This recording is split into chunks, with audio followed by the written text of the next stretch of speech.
Have you ever loved someone so deeply that the memory of them became more real than the person themselves? That's the essence of White Nights, one of Fyodor Dostoevsky's most tender, yet most tragic works.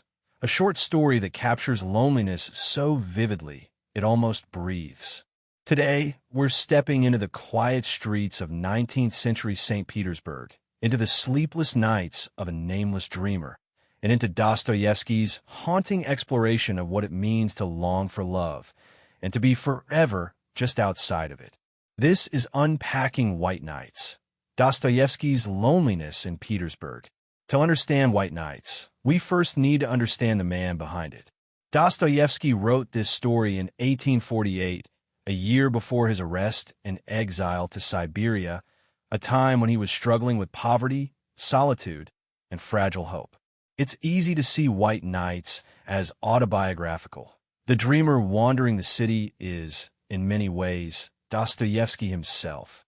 Isolated, introspective, and yearning for connection. St. Petersburg, too, plays a vital role. The city isn't just a backdrop, it's a mirror. Its canals, fog, and endless twilight reflect the dreamer's internal landscape, bright with hope, dimmed by melancholy.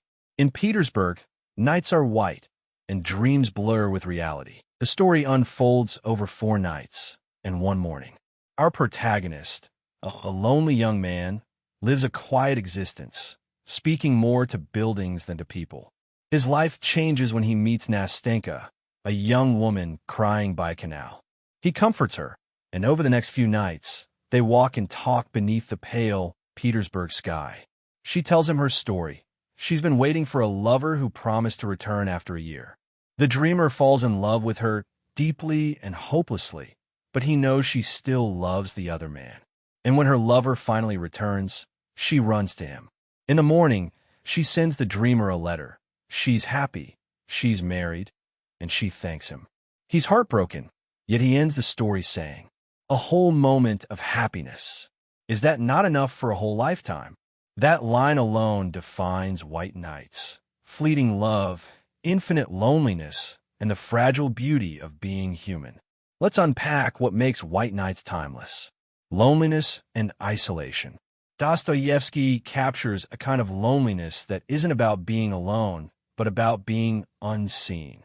The dreamer lives among people, but never with them. His solitude is both his comfort and his curse.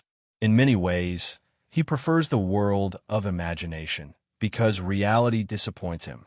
Loneliness here isn't just emotional, it's existential. It's the ache of being awake in a sleeping city. Dreams versus reality. Dostoevsky contrasts 2 kinds of people, the dreamers and the doers. The dreamer lives in imagination, building castles in the air. Nastenka, though innocent, represents reality, unpredictable and imperfect. The story asks, is it better to live in a beautiful illusion or to face a painful truth?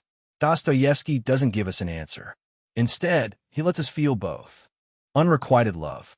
The dreamer's love is pure, selfless, yet tragic. He knows it will never be returned, but he gives it anyway. Dostoevsky portrays love not as possession, but as spiritual awakening, the kind that hurts and heals at once. Ephemeral happiness. That final line, a whole moment of happiness, is crucial. It's a recognition that beauty and pain coexist. Happiness, even if brief, is meaningful because it reminds us we can feel deeply. Dostoevsky suggests that love's value isn't in its duration, but in its depth. The title White Nights is symbolic. In Petersburg, during midsummer, the sun never fully sets, twilight lingers. This twilight mirrors the dreamer's emotional state, caught between light and darkness, between fantasy and reality. The canal, where he meets Nastenka, represents the flow of time, constantly moving forward, carrying love away. Even the city itself becomes a silent witness, cold, indifferent, yet strangely intimate. What makes White Nights remarkable is its psychological insight. Long before modern psychology, Dostoevsky understood the fragile boundaries between hope and delusion. The dreamer isn't mad. but he's trapped. Trapped in his own tenderness, his own illusions. He fears the world will break him, so he retreats into dreams, and in doing so, he creates his own loneliness. This paradox, seeking love yet avoiding life, would become a recurring theme in Dostoevsky's later works. Notes from Underground, The Idiot, Crime, and Punishment. Each explores the painful beauty of being human, aware, emotional, flawed. White Nights ends not with bitterness, but with gratitude. The dreamer's heart is broken, yes, but it's also awakened.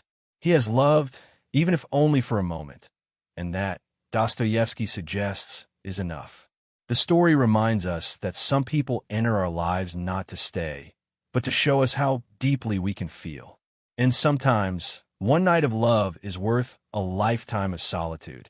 In a world that moves too fast, White Nights asks us to pause, to sit with our longing, our hope, our sadness, and to find meaning in the fragile beauty of feeling it all. So if you've ever loved someone who was never yours, if you've ever wandered your own white nights, wondering what might have been, this story is for you. Thanks for watching, and until next time, keep reading between the lines.